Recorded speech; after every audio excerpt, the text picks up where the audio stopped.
I say, immorality, what is the meaning of morality and what's the meaning of immorality? Morality means what is right, what is sound, what is healthy, that everyone can see. Huh? What is immorality? Immorality is just the opposite. Okay.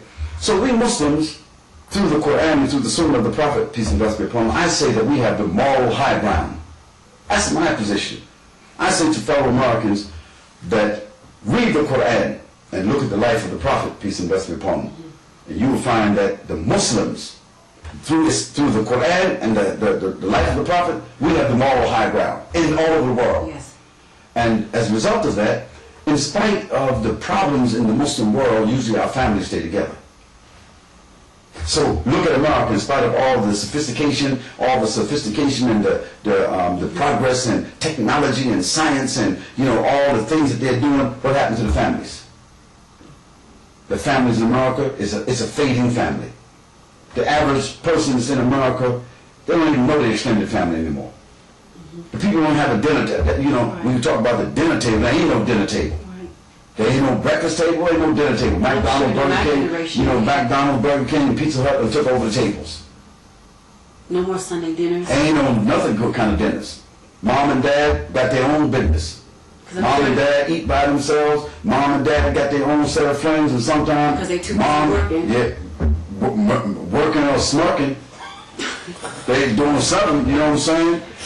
Family reunions. Yeah, you know what I'm saying? So what has happened is all the values is gone. When the family values is gone, then you got nothing but individuals who can be taken advantage of. So more technology, less humanity? That is. So, but let's look at it from this point of view, okay? Because we're all here together. We got to look across the table at each other, across the street from each other, and see, does my neighbor who's from somewhere else, does he have an asset that I need in my life? So these people from Somalia, or these people that's from Saudi Arabia, or people from Egypt, or people that's from Bosnia, or whatever, who have moved into America, do they have an asset, although they're here and they've been moved out of their countries when they come here? Is there an asset that they have that as an American I can see? I mean, they still keep their families together. I see them still eating together. I still see they got this extended family. The grandmother, mother and father and children, they're still in the same place together. We haven't had nothing like that in America for the last 30 years.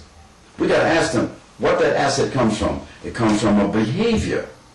Where does that behavior come from? A conditioning. Where does that conditioning come from? The moral high ground of the Quran and the Prophet Muhammad, because family is first.